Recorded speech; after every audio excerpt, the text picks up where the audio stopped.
Pois é, gente, o Brasil atravessa um momento de alerta máximo em relação à saúde pública e ao bem-estar mental da população. Uma pesquisa recente do Instituto Ipsos revelou um dado preocupante. Os brasileiros que convivem com a obesidade lideram um ranking global de ansiedade sobre saúde. Esse cenário mostra que a busca pelo equilíbrio físico do país está profundamente atrelada ao desgaste emocional, exigindo estratégias que vão muito além das academias. Para entender como superar esses obstáculos e promover uma mudança de vida real, nós conversamos hoje com o profissional de educação física, Luiz Fernando Lucas.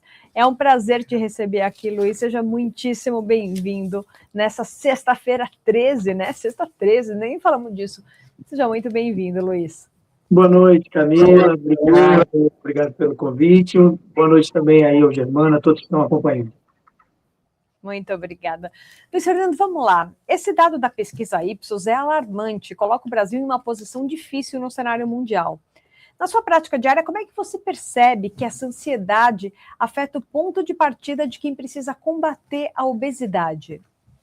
Olha, Camila, principalmente esse nervosismo, essa ansiedade em ter resultado é o que mais afeta as pessoas e muitas das vezes as pessoas até desistem de tentar uma dieta, de tentar um programa de emagrecimento com medo exatamente de não dar certo, o medo do fracasso. Porque quando chega a um certo ponto da vida da gente, a gente já tentou de tudo, né? As pessoas acima do peso já tentaram de tudo, já tentaram aquelas dietas malucas da internet, já tentaram o jejum intermitente, já tentaram fazer atividade física de uma forma com muita frequência, né? De forma com muito afinco, e às vezes não conseguem, e aí tem o medo de chegar lá na frente e não conseguir novamente. Isso acaba gerando uma cobrança, uma autocobrança, e aí sim acontece todo esse problema. Essa cobrança vai gerar ansiedade, essa ansiedade vai gerar uma depressão, vai gerar um complexo, e aí a pessoa acaba entrando num ciclo, e aí ela não consegue nunca chegar ao ponto onde ela deveria chegar, onde ela quer chegar.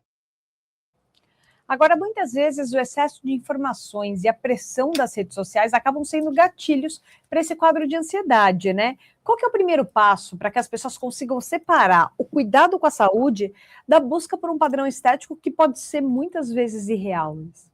Olha, eu acho que o primeiro passo é a gente entender que a obesidade é uma doença. Né? Durante muito tempo, né, na antiguidade, achava-se, né, que a pessoa mais gordinha, que a pessoa que estava acima do peso era sinônimo de saúde. Né? Inclusive, a gente vê quadros antigos, da arte antiga, né, onde as pessoas se apresentavam, né, mais gordinhas, mais cheinhas. Hoje a gente sabe que a obesidade é uma doença, a OMS considera a obesidade uma doença crônica. Então, o primeiro passo é perceber que você está com uma doença, essa doença é crônica, e essa doença pode desenvolver muitas outras doenças no seu organismo. Esse é o primeiro passo. O segundo passo é a gente entender que o mundo do Instagram, o mundo das redes sociais de uma forma geral, é um mundo que, na verdade, não existe. Né? Nem todo mundo é tão feliz, nem todo mundo é tão perfeito, nem todo mundo tem essa vida que demonstra no Instagram. Esse é o segundo ponto. Então, a gente tem que se diferenciar. Você tem que dar o primeiro passo de querer emagrecer, de querer entrar numa dieta, num programa de exercício, de atividade física, de exercício, mas tem que entender que cada caso é um caso. A pessoa que mostra lá no Instagram um treino, ou o resultado de um treinamento, o resultado de uma dieta, ela é uma pessoa totalmente individual. Você é outra, o seu vizinho é outro. Então, pessoas diferentes têm que fazer programas diferentes, tem que ter resultados diferentes também. Então, nesses dois pontos, você entender que você precisa emagrecer e que você é um caso totalmente individual. E aí você vai conseguir já dar esse primeiro passo. Caro Lucas, há uma panaceia, né, de que a obesidade se resolve só usando canetas emagrecedoras, né, como essa do semaglutida e da tirzepatida. Mas agora, antes de começar a tomar esses medicamentos, por que as pessoas obesas não começam primeiro a praticar exercícios e a controlar a alimentação? Aliás, a prática de exercícios é uma das coisas que você investe muito, né, com a sua prática, inclusive de professor de educação física, né? Por que elas não ao invés de ir para canetas emagrecedoras, primeiro que é muito caro. É verdade. E ainda algumas até você percebe aí, ultimamente, que causam riscos até à própria vida e tal. Por que elas não pegam esse outro caminho que é muito mais confiável? Olha, Germano, primeiro porque hoje a gente vive o mundo do imediatismo, né? Antes de surgir essas canetas aí, a gente pode falar de, né, duas principais, né, o Monjaro e o Ozempic, mas tem outras já aí entrando no mercado. Antes não se falava disso, então era o mais rápido que a gente tinha aí, eram as cirurgias, a bariátrica, enfim, e outros processos. Porque sempre se deixava a atividade física e a dieta para depois. Por quê?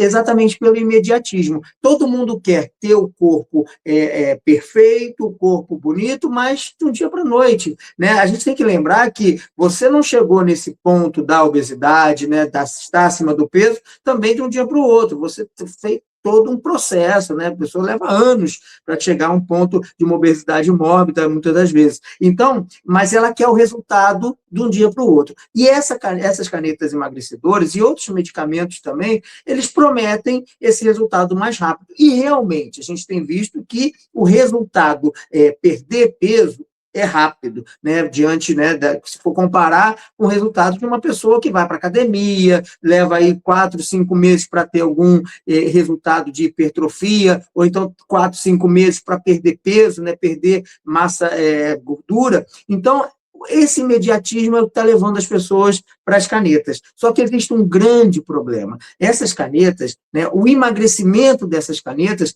é um efeito colateral. Essas canetas, né, elas foram descobertas porque elas funcionam para o tratamento da diabetes do tipo 2. E aí descobriu-se, né, durante as pesquisas, que elas também inibem a fome, né, as pessoas não têm mais tanta vontade de comer, aceleram o metabolismo, enfim. Tem todo um processo que essas canetas trazem, e aí causa aí o emagrecimento. Só que hoje em dia a gente já está percebendo nas academias que as pessoas estão fazendo exatamente isso que você falou, Germano, deixando de ir para a academia, deixando de fazer o seu treino, fazer a sua dieta e acreditando só nas canetas por conta da rapidez. Só que hoje em dia a gente já está percebendo também que depois de algum tempo, né, a gente já está aí há mais de um ano com essas canetas liberadas aqui no Brasil, e a gente está percebendo que esse emagrecimento acaba não sendo um emagrecimento saudável. Quando você toma esses medicamentos, quando você faz essa aplicação das canetas, você acaba perdendo também a massa magra, você acaba também perdendo musculatura. Então, quando as pessoas querem esse imediatismo da caneta, eles não estão pensando no outro lado também,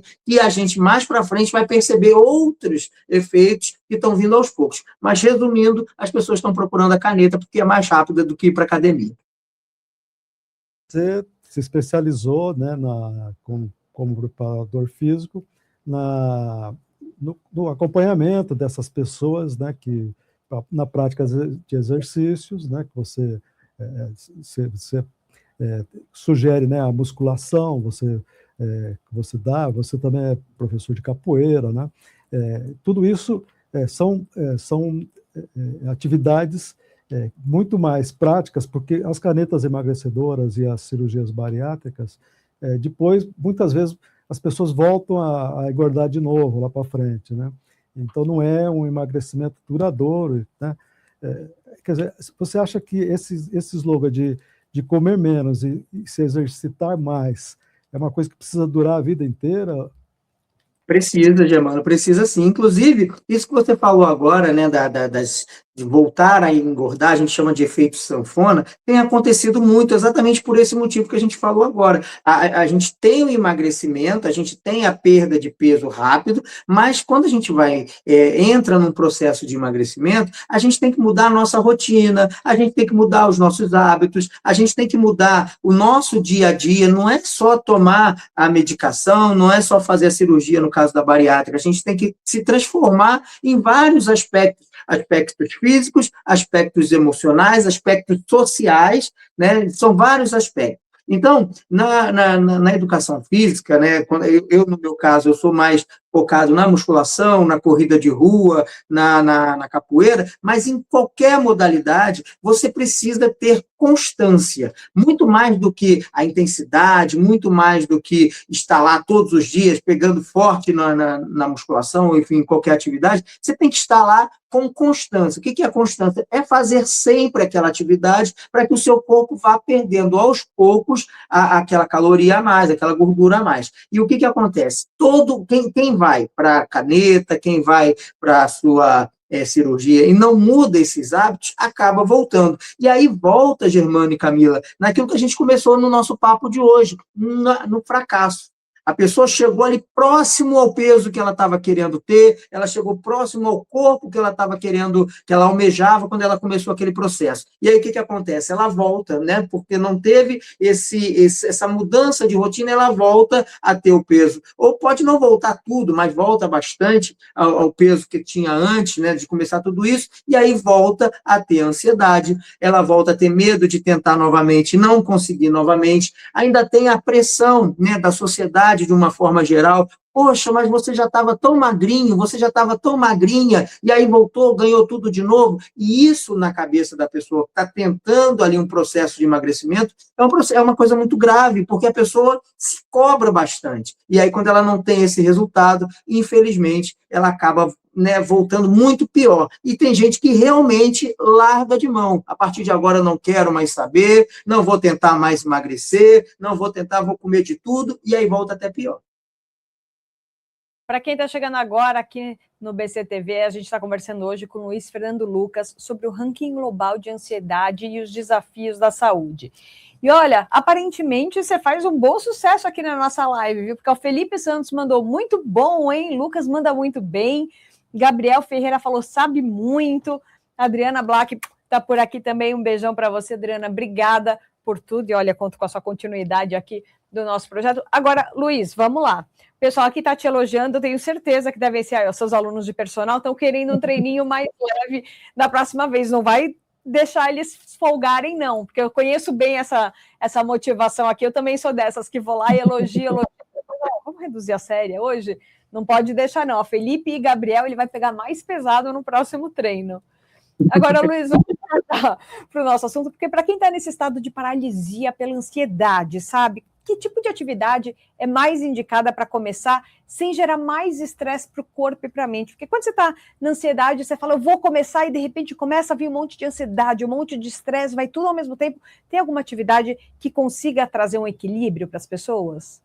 Olha, Camila, primeiro agradecer o pessoal dos elogios aí, um abraço para todo mundo, mas respondendo a sua pergunta, Camila, quando a gente pensa numa atividade que seja melhor do que a outra, a gente tem que tomar muito cuidado, porque o exercício físico é uma coisa muito particular. Né? A gente precisa fazer exercício físico de uma forma... Tem gente que não gosta de fazer nada, isso aí é bem comum também. Mas quando a gente vai procurar uma modalidade, a gente tem que procurar uma modalidade que, no mínimo, a gente tem uma certa empatia, que tem a ver um pouco com a gente. Né? Por quê? Quando a gente faz atividade física, a gente gera uma sensação de bem-estar no nosso corpo. E essa sensação é uma questão fisiológica nossa. Nosso corpo, quando a gente faz atividade física, ele gera endorfina. A endorfina são hormônios que dão essa sensação de prazer, de bem-estar, de satisfação no nosso corpo. Então, quando a gente vai fazer uma atividade física que a gente gosta, a gente tem esse hormônio. Quando a gente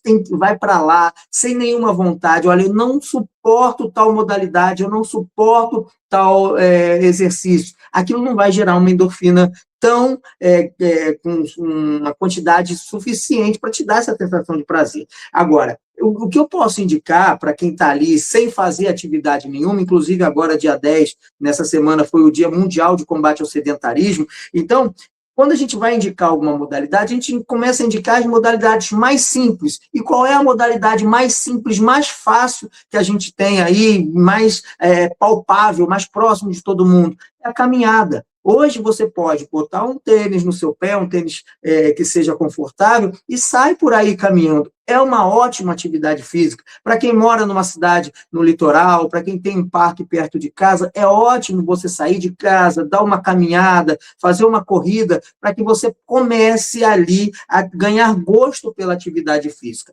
Agora, se você gosta de esporte, algum esporte específico, por exemplo, uma natação, uma bicicleta, alguma luta, escolha essa modalidade, porque você vai se identificar. E aí, você se identificando com essa modalidade, você acaba tendo mais vontade de estar lá, e aí você consegue, claro, uma longevidade dentro dessa modalidade esportiva. Para quem mora em condomínio, caminhada também é uma boa, né? Você parar assim, pegar, às vezes, falar assim, nossa, eu moro num condomínio fechado, né, Germano? Você não acha? Moro num condomínio fechado, então eu posso sair, colocar meu tênis, caminhar a qualquer hora, sem nenhum tipo de problema. Pode ser uma boa opção. Você não acha, Germano? Acho. Acha? Que bom. Que bom, o Germano concorda com a gente. Eu conheço gente que caminha no shopping, não tem aonde caminhar, coloca um tênis, uma roupa folgada e vai caminhar no shopping. O problema é caminhar no shopping e parar num fast food, comer alguma coisa ali. Mas se for só para caminhar, pode ser no shopping. Pensa pelo lado bom, é o que eu falo para o pessoal que me treina. Eu vou lá, caminho no shopping, paro no fast food. É melhor do que se eu simplesmente parar de carro no fast food. Teria pelo menos, eu já caminhei um pouquinho ali caminhando. Mas acho que por exemplo, interna, num condomínio, colocar um tênis e caminhar na rua, é essencial, não é, Luiz? Você também não acha? Essencial. A gente tem que entender que existem pessoas que não fazem nada de atividade física. Então, qualquer caminhada no shopping, no condomínio, trocar o elevador pela escada, tudo isso já movimenta o seu corpo e já te traz benefícios. Adorei suas ideias. Eu vou tentar aplicar assim para um amigo meu. Acho que o Germano deve conhecer. Coincidentemente, tem o mesmo nome que você, Germano, que ele não é muito fã das atividades físicas, mas eu vou colocar. Agora, Luiz, a constância é o maior desafio quando a saúde mental está abalada, né? Porque é isso, você até tenta, você vai uma vez, você vai duas, você vai três, mas de repente não consegue continuar indo. De que forma que o ambiente de treino pode ser adaptado para ser um local de acolhimento e não de julgamento para quem não está se sentindo bem, para quem está acima do peso, para quem olha para aquela academia, um monte de gente malhada, treinada e fala, gente, eu não me encaixo aqui.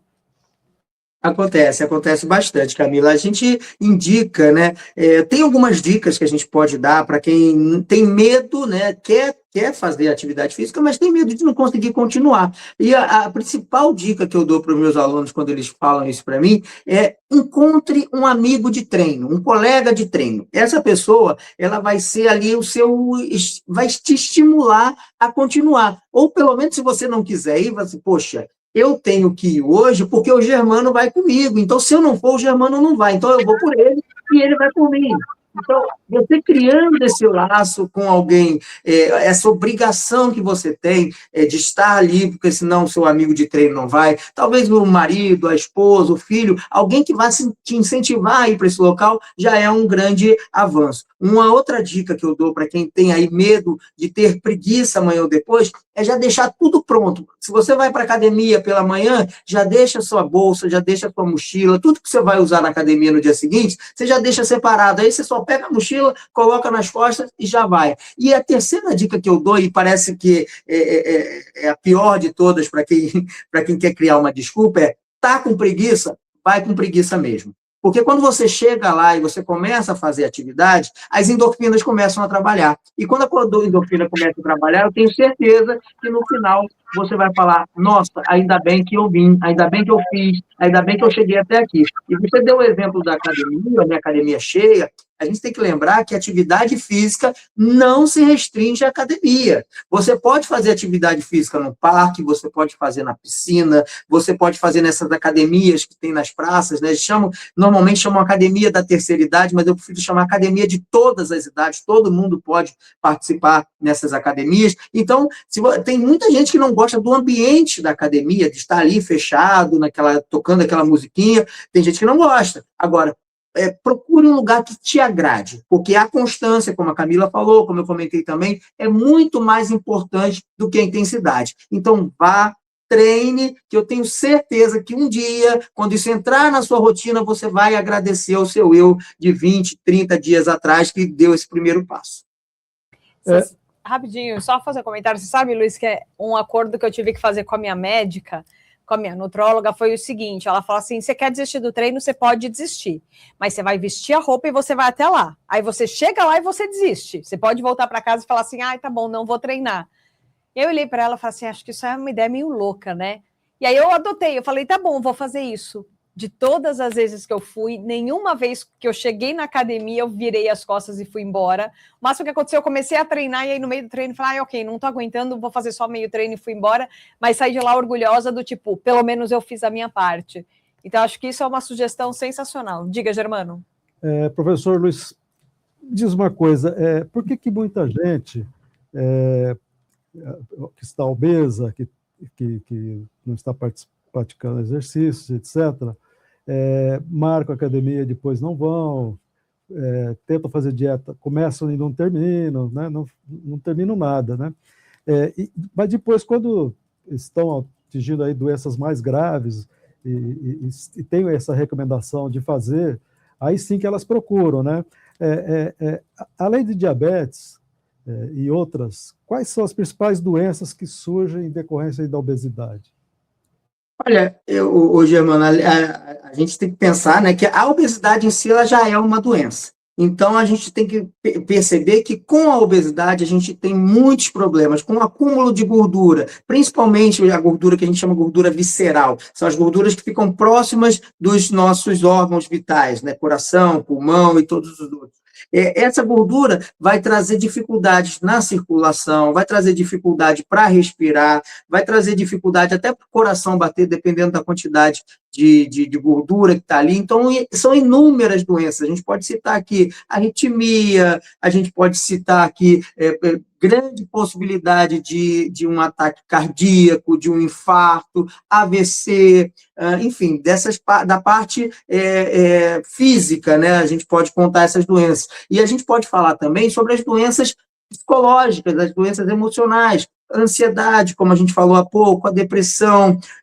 muitos casos de burnout, né? As pessoas que estão esgotadas de trabalho, porque além da parte de não fazer atividade física, o tempo que poderia estar fazendo atividade física é porque normalmente a desculpa é estou trabalhando. E aí a pessoa trabalha ao excesso e não faz atividade física. Muitas pessoas com caso de diabetes, como você diz, muitas pessoas também estão tendo problemas de locomoção. Chega a um ponto, né? A obesidade chega a um ponto que ela começa a afetar também as articulações. As pessoas não conseguem fazer coisas simples do nosso dia a dia, que é levantar, sentar, precisa de ajuda para levantar de uma cadeira, até para fazer as coisas do dia a dia, amarrar o sapato, pregar o botão da camisa. A obesidade chega a um ponto que você acaba ficando preso naquele mundo, né? Você não consegue ter uma certa mobilidade, subir uma escada. A pessoa, às vezes, mora no alto de um prédio, acabou a luz, né? Em São Paulo, choveu, a luz acaba rapidamente. Imagina uma pessoa que mora no 20º andar de um prédio, precisa subir, ela não tem preparo físico para as coisas necessárias do nosso dia a dia. Então, além das doenças que eu citei aqui, físicas, tem as doenças emocionais e tem também o problema social. As pessoas começam a querer se ficar mais reclusos em casa porque elas ficam com vergonha, porque existe, claro, aquele olhar mais julgador para uma pessoa que está muito acima do peso. Ela quer ir num restaurante, ela quer pegar um ônibus, ela precisa pegar um avião, ela tem mais dificuldades. Então, todos esses problemas acabam gerando quando a pessoa tem obesidade. Professor Luiz Fernando, me diz uma coisa, você como instrutor aí como profissional trainer, você tem indicado musculação, porque é o que você propõe, né? Musculação e capoeira, etc. Esses exercícios não são de difícil execução para quem está obesa? Olha, Germano, de uma certa forma, pode ser até um pouco mais difícil, sim, mas nós, na educação física, a gente trabalha com a progressão do exercício. Nunca uma pessoa, independente se ela é obesa, independente se ela está ali num processo de emagrecimento, quando ela chega na academia, agora citando a academia de musculação, quando ela chega na academia, ela vai começar bem devagar, ela vai começar do básico, ela vai fazer exercícios básicos, ela vai fazer movimentos com peso que ela suporta, e aí sim a gente começa o nosso programa de exercícios, que é o programa de progressão de carga, de progressão de dificuldade. A coisa vai começar bem devagar, um exercício bem comum, bem fácil de ser executado, e aí, com o tempo, a gente aumenta essa carga, né? Na mesma coisa na capoeira. A capoeira ela vai ensinar movimentos básicos, né? Ela vai ensinar movimentos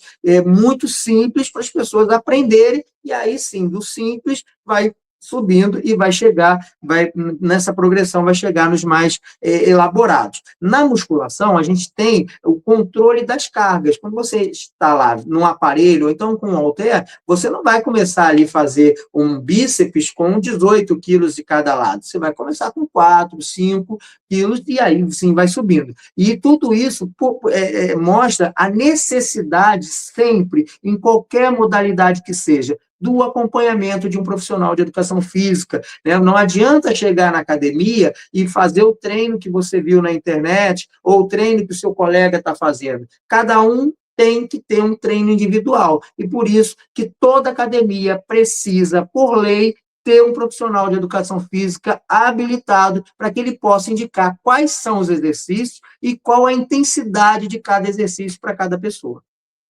Perfeito. Luiz, considerando que o Brasil lidera esse ranking de ansiedade, como é que você enxerga física nas escolas para prevenir que as novas gerações desenvolvam essa mesma relação conflituosa com a própria saúde?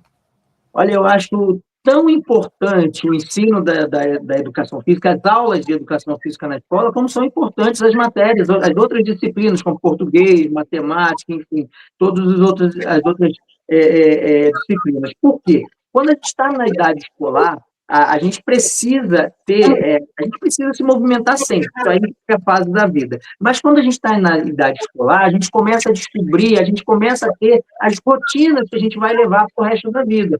E no meu tempo, né, quando eu estava estudando no colégio, a educação física era aquele momento que só tinha futebol para os meninos e tinha vôlei ou outra modalidade para as meninas. Mas era o que a gente chama na educação física de rola-bola. O professor pegava a bola, meninos vão jogar para cá, as meninas vão jogar para lá. E não tinha aquele preparo. Então, hoje em dia, né, hoje como um profissional de educação física, eu vejo da importância disso. Muitos alunos poderiam ter sido descobertos na escola, e são até hoje descobertos na escola. O professor dá ali um treino de atletismo, o menino, uma menina tem ali uma certa facilidade, tem o dom, ele pode levar isso para um comitê olímpico, ele pode subir essa menina numa categoria. E, além disso, também criar o hábito, mesmo que não seja para ser atleta profissional, para ser um medalhista brasileiro, a gente tem que mostrar para as crianças que existe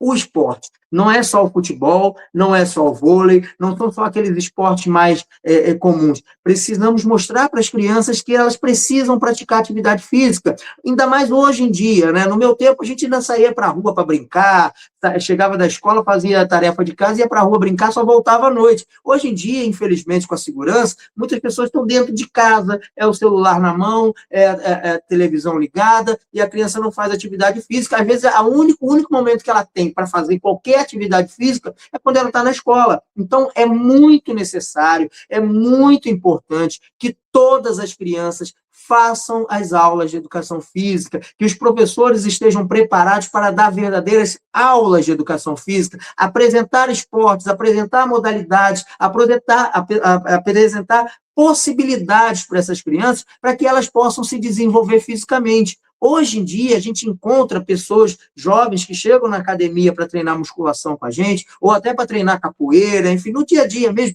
a gente encontra jovens que não sabem fazer o básico, né, que é levantar, sentar, movimentos do nosso dia a dia, que a gente chama movimentos funcionais, são movimentos que a gente aprende quando a gente está correndo na rua, que a gente tropeça e cai, né, de se defender colocando a mão, é a criança que tem um raladinho no joelho, já abre um berreiro como se tivesse tido uma fratura exposta, ali você vai ver, foi apenas um ralado. tudo isso na atividade física, tanto na escola, quanto no play do prédio, enfim, em qualquer outro lugar, tudo isso você aprende. No dia a dia, você aprende aquilo que você vai levar para o resto da vida. E a educação física escolar é muito importante.